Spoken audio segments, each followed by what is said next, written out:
Halo teman-teman, welcome to Math Class. Tualangan matematika menyelami sifat perkalian dan memecahkan masalah sehari-hari. Hai teman-teman kecil yang cerdas, apakah kalian tahu bahwa matematika itu menyenangkan?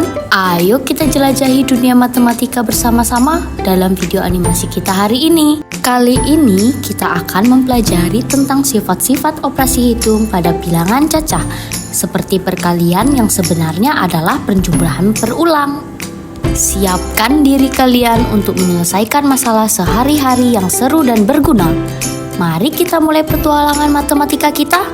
Pembelajaran pada hari ini mengambil kompetensi dasar dari 3.1 memahami sifat-sifat operasi hitung pada bilangan cacah dan 4.1 menyelesaikan masalah yang melibatkan penggunaan sifat-sifat operasi hitung pada bilangan cacah. Dengan tujuan pembelajaran, dengan mengamati contoh, peserta didik dapat menentukan hasil kali dua bilangan cacah dengan hasil 0 sampai 1000 dengan benar. Setelah mengamati contoh, peserta didik dapat memecahkan masalah sehari-hari yang melibatkan perkalian bilangan cacah dengan hasil 0 sampai dengan 1000 dengan benar. Sifat-sifat operasi hitung bilangan cacah dibagi menjadi 4. Sifat komutatif, sifat asosiatif, sifat distributif, dan juga sifat identitas. Sifat komutatif atau yang biasa disebut dengan pertukaran. Ingat bahwa dalam sifat ini perkalian dua bilangan akan memberikan hasil yang sama walaupun kedua bilangan tersebut ditukar. Nah, dalam sifat ini juga hanya berlaku pada operasi penjumlahan dan perkalian. Contoh, 3 dikali 4 sama dengan 4 dikali 3. Yang semula angka 3 berada di sebelah kiri berpindah ke sebelah kanan. Begitu pula sebaliknya, angka 4 yang semula berada di sebelah kanan berpindah ke sebelah kiri. 3 dikali 4 sama dengan 4 dikali 3 dan sama-sama menghasilkan 12. Sifat asosiatif atau yang biasa disebut dengan pengelompokan. Ingat, dalam sifat ini perkalian 3 bilangan akan memberikan hasil yang sama walaupun dikelompokkan dengan cara yang berbeda. Dalam sifat ini juga hanya berlaku pada operasi penjumlahan dan perkalian. Sekarang kita perhatikan contoh berikut ini. Dalam kurung 4 dikali 3 dikali 2 itu sama dengan, kita tulis dulu 4 dikali 3 dikali 2. Sekarang kita pindah tanda kurungnya ya, yang semula berada di 4 dikali 3 kita ganti ke 3 dikali 2. Kita hitung yang ruas kiri terlebih dahulu, yang dalam kurung dulu ya. 4 dikali 3 sama dengan 12, dikali 2 sama dengan 24. Sekarang ruas sebelah kanan. Ingat, dihitung di dalam kurung terlebih dahulu. 3 dikali 2 sama dengan 6, dikali 4 sama dengan 24.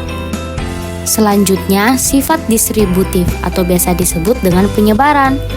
Ingat, sifat ini hanya berlaku pada operasi hitung perkalian dengan penjumlahan atau perkalian dengan pengurangan. Mari kita simak contoh berikut ini. 4 dikali dalam kurung 2 ditambah 4 sama dengan dalam kurung 4 dikali 2 ditambah dalam kurung 4 dikali 4. 4 dikali 2 sama dengan 8 ditambah 4 dikali 4 sama dengan 16.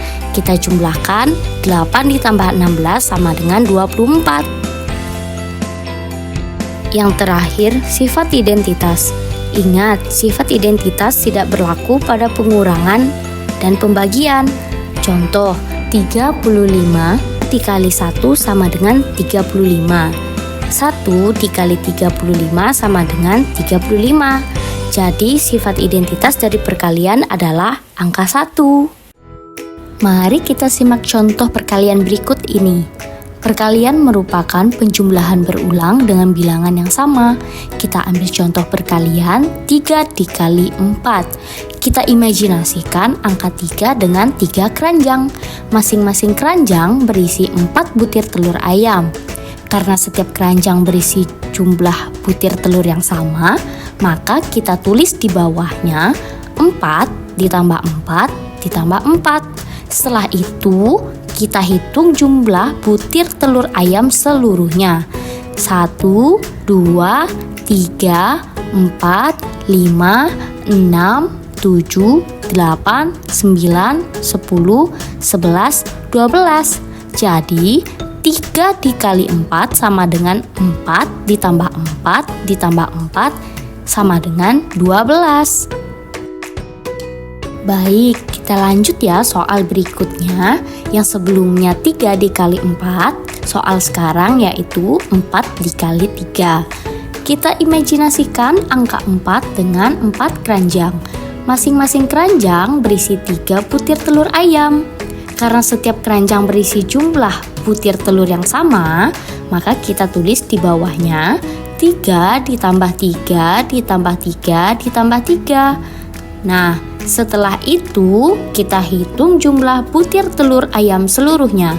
1, 2, 3, 4, 5, 6, 7, 8, 9, 10, 11, 12. Jadi 4 dikali 3 sama dengan 3 ditambah 3 ditambah 3 ditambah 3 sama dengan 12. Kita masuk ke soal cerita berikut ini ya. Pak Dani mempunyai 4 kandang ayam. Setiap kandang memiliki 5 ekor anak ayam. Jadi jumlah anak ayam Pak Dani adalah... Baik, dari soal cerita di atas dapat kita tuliskan ke dalam bentuk perkaliannya terlebih dahulu ya, yaitu 4 dikali 5. Angka 4 kita imajinasikan sebagai banyaknya kandang. Masing-masing kandang berisi 5 ekor anak ayam. Maka kita tulis bersama-sama angka 5 di bawah kandang. 5 ditambah 5 ditambah 5 ditambah 5. Setelah itu, mari kita hitung bersama-sama jumlah anak ayam secara keseluruhan. 1, 2, 3, 4, 5, 6, 7, 8, 9, 10, 11, 12, 13, 14, 15, 16, 17, 18, 19, 20. Jadi 4 dikali 5 sama dengan 20. Soal cerita yang berikutnya. Di kebun buah Pak Budi terdapat 4 keranjang besar. Setiap keranjang berisi 10 stroberi yang segar. Pak Budi ingin menghitung jumlah stroberi yang dimilikinya. Berapakah jumlah stroberi keseluruhan di kebun buah Pak Budi? Baik, dari soal cerita di atas dapat kita tuliskan ke dalam bentuk perkaliannya terlebih dahulu ya, yaitu 4 dikali 10. Angka 4 kita imajinasikan sebagai banyaknya keranjang buah. Masing-masing keranjang berisi 10 buah stroberi. Maka kita tulis bersama-sama angka 10 di bawah keranjang buah. 10 ditambah 10 ditambah 10 ditambah 10. Nah, setelah itu mari kita hitung bersama-sama jumlah stroberi secara keseluruhan. Karena jika dihitung satu persatu terlalu lama, maka kita menggunakan cara hitung bersusun. Bagaimana caranya? 10 ditambah 10 sama dengan 20. 10 ditambah 10 sama dengan 20. 20 ditambah 20 sama dengan 40. Jadi perkalian 4 dikali 10 sama dengan 40. Jadi jumlah stroberi secara keseluruhan di kebun buah Pak Budi sebanyak 40 buah stroberi. Baik, kita masuk ke contoh soal yang terakhir ya. Bebek-bebek Tina ada yang bertelur. Hari ini Tina mengumpulkan telur-telur bebek di kandang. Ia mengumpulkan 30 butir telur. Gambarlah telur pada keranjang yang sudah disediakan. Nah, jika Tina simpan telur pada 5 keranjang, berapa isi telur pada masing-masing keranjang? Nah, caranya mari kita letakkan butiran telur di dalam keranjang ini.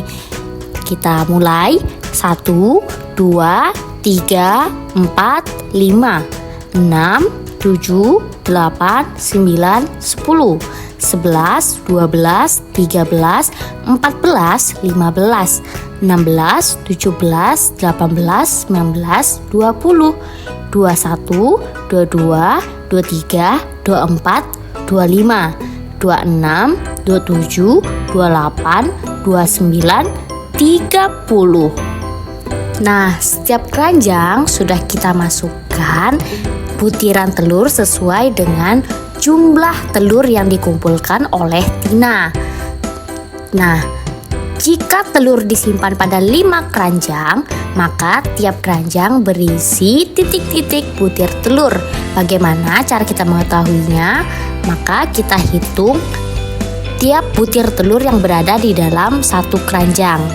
Ada berapa? 1, 2, 3, 4, 5, 6. Maka tiap keranjang berisi 6 butir telur. Nah, kita dapat menuliskannya dalam halaman bilangan perkalian. 5 dikali 6 sama dengan 30. Baik, dapat disampaikan bahwa dalam operasi hitung matematika terdapat 4 sifat yang penting untuk dipahami, yaitu ada sifat komutatif atau pertukaran, asosiatif atau pengelompokan, distributif atau penyebaran, dan identitas. Selain itu, perlu diingat bahwa perkalian merupakan penjumlahan berulang dengan bilangan yang sama.